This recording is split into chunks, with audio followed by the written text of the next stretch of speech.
அடுத்து நம்ம பார்க்க போகிறது வந்து சந்தை கேள்வி சார்பு.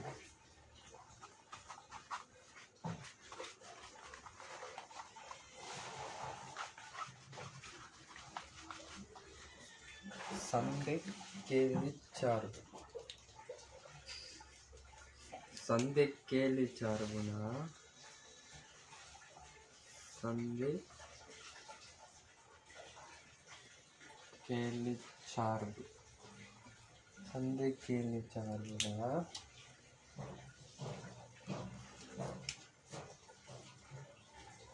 சந்தை கேள்விக்கும்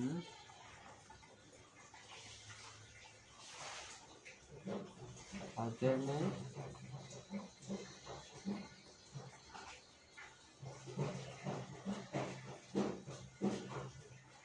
தீர்மானிக்கும் காரணிகளுக்கும்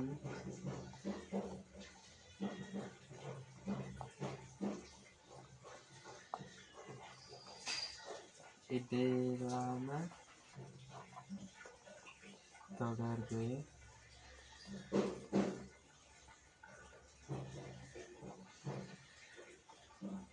சமன்பாடாக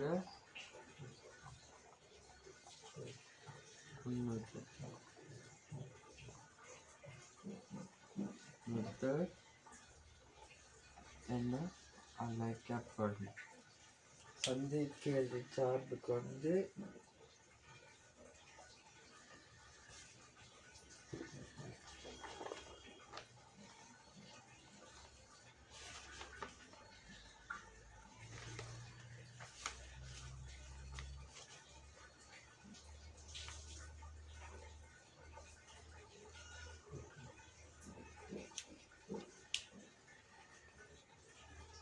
QD சமன் F bracket குள்ள P. Pனா தொடர்புடைய பொருளின் விலை, Pன்னா பதிலீட்ட பொருளின் விலை, ஹீல்ட் வருமானம் ஒரு வருமானம், டேட் நுகர்வோரின் சுவை, எதிர்கால எதிர்பார்க்கைகள் எக்ஸ்பெக்டேஷன், அரச நடவடிக்கை, அதர்ஸ், இன்னொன்று இருக்கு அதுதான்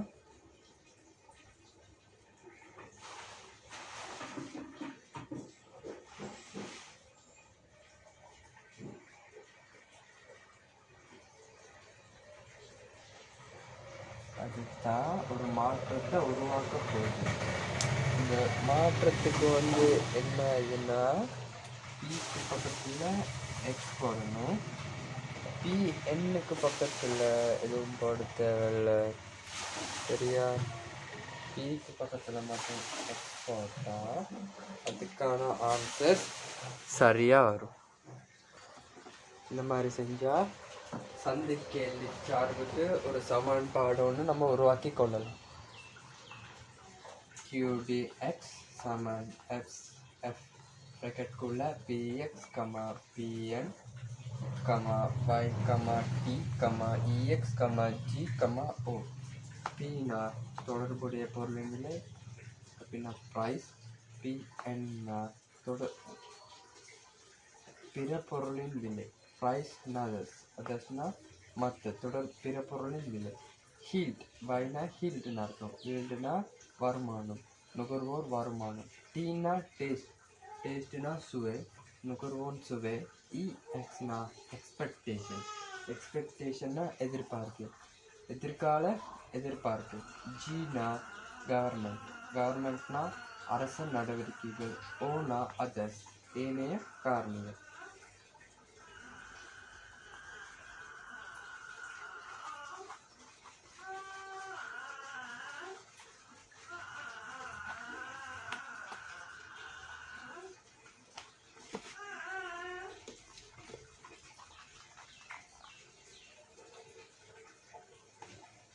அடுத்து நம்ம பார்க்க போகிறது வந்து கேள்விக்கும் கேள்வி தொகைக்கும் என்ன வித்தியாசம் எழுதுவோம். கேள்வி எங்கிட்ட எழுத போகிறோம் கேள்வி தொகை. கேள்வினா பல்வேறுபட்ட விலைகளில் நுகர்வோம் கொள்வனவு செய்கிற பல்வேறுபட்ட அளவுகள் தான் கேள்வின்னு சொல்கிறோம். கேள்வி தொகைனா குறித்த ஒரு விலையில் குறித்த ஒரு அளவை கொள்வனவு செய்கிறது தான் கேள்வி தொகைன்னு சொல்கிறோம். இன்னும் விளக்கமாக சொல்ல போனோம்னா பல்வேறுபட்ட விலைகளில்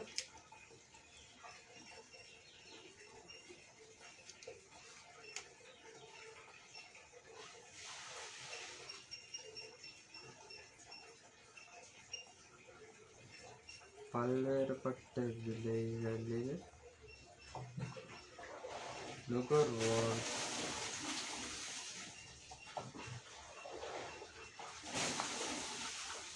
கொள்வனவு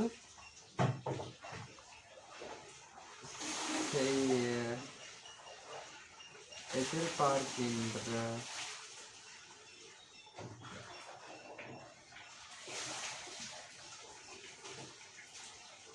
பல்வேறு அளவுகள் தான் கேள்வின்னு சொல்கிறோம்.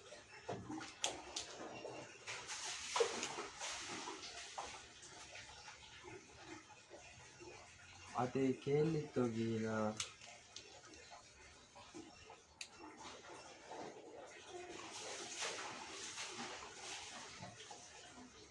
குறித்த விலையில் நுகர்வோன்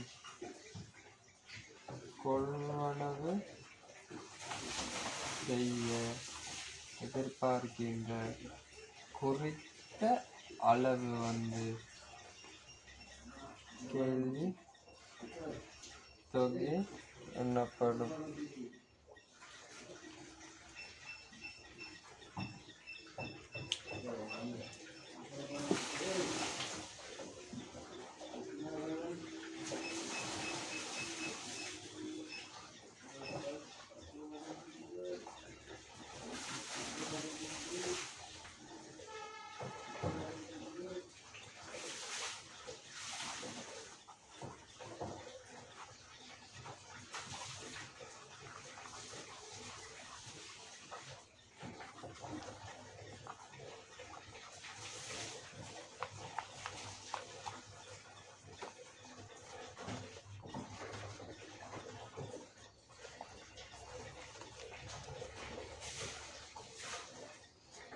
அடுத்து நம்ம பார்க்க போகிறது கேள்வி விதி.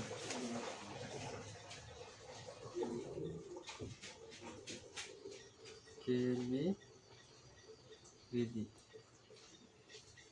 கேள்வி விதின்னு சொல்றது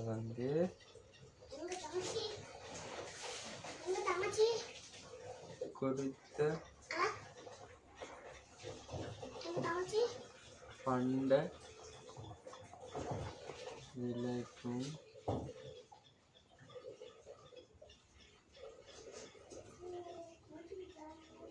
அதன் கேள்வி தொகைக்கும்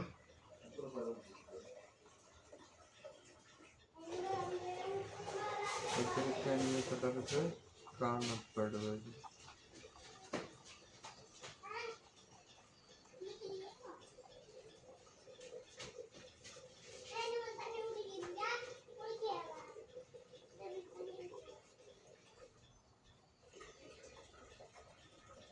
குறித்த பொருளின் விலைக்கும் அதன் கேள்வி தொகைக்கும் இடையே எதிர்க்கணிய தொடர்பு காணப்படுவது கேள்வி விதி என அழைக்கப்படும்.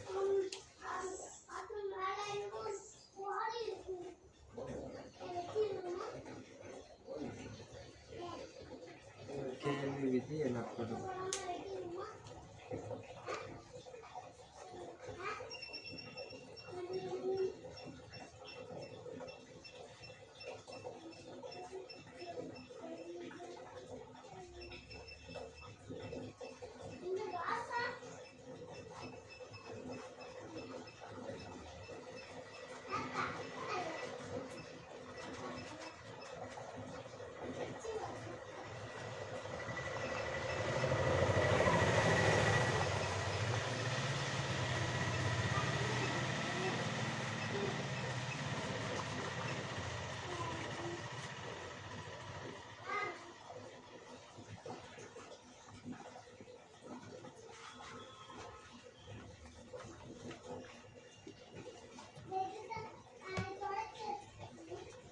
கேள்வி விதிக்கான எடுக்கோள்கள்.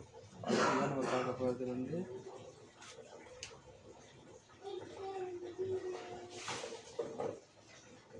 கேள்வி விதிக்கான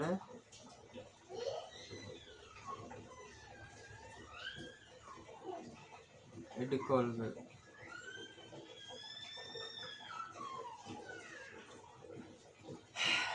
கேள்வி விதிக்கான எடுக்கோள்னு சொல்கிற நேரம் குறித்த பொருளின் விலையும் அதன் கொள்வன எதிர்பார்க்கின்ற பல்வேறுபட்ட கேள்வி தொகையும் கருத்தில் கொள்ளப்பட வேண்டும். குறித்த பொருளின் விலையும் அதனை கொள்வனவு செய்கின்ற குறித்த அளவும் கருத்தில் கொள்ளப்பட வேண்டும். அதுதான் குறித்த பொருள் விலையும் கேள்வி தொகையும். கேள்வி தொகைனா கொள்வனவு எதிர்பார்க்கின்ற குறித்த அளவை தான் கேள்வி தொகைன்னு சொல்றாங்க.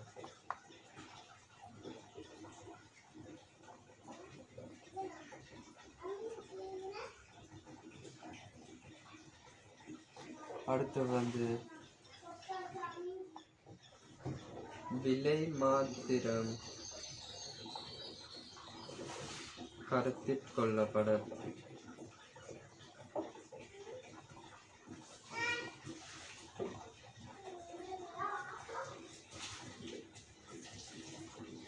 அப்படின்னா அந்த இடத்துல வந்து விலை மாத்திரமே மாறக்கூடியதாக இருக்கு. அப்படின்னா குறித்த பொருளின் விலை மாத்திரமே மாறக்கூடியது.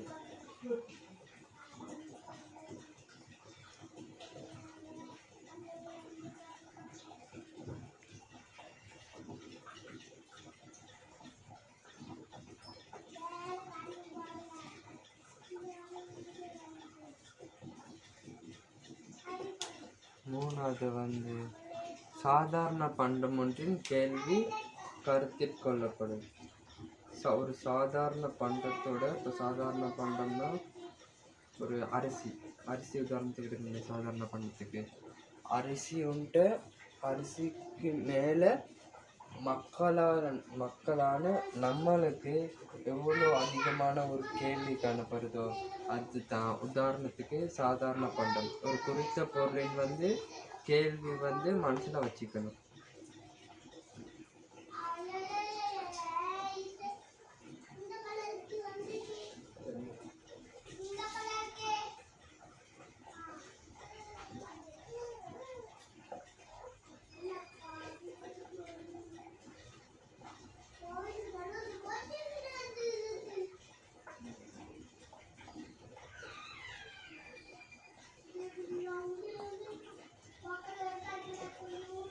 அடுத்து வந்து பகுத்தறிவுள்ள கொள்வனவாளரின் நடத்தை.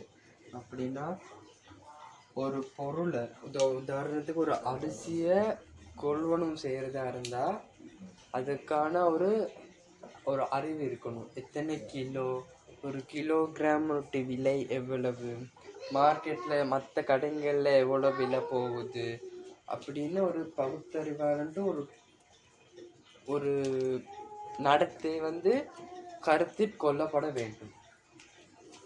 சரியா? அதுதான் பகுத்தறிவுள்ள கொள்வனவாளரின் கேள்வி விதிக்கான எதிர்கொள்ள. அப்படின்னா குறித்த பொருள் விலைக்கும் கேள்வி தொகைக்கும் இடையிலான எதிர்கணிய தொடர்பு தான் கேள்வி விதின்னு சொல்றாங்க.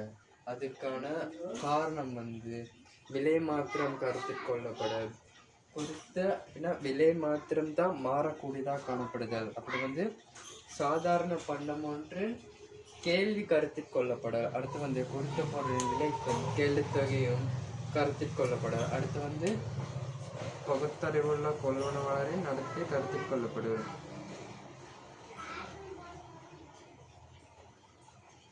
பகுத்தறிவுள்ள கொள்வனவாளரின்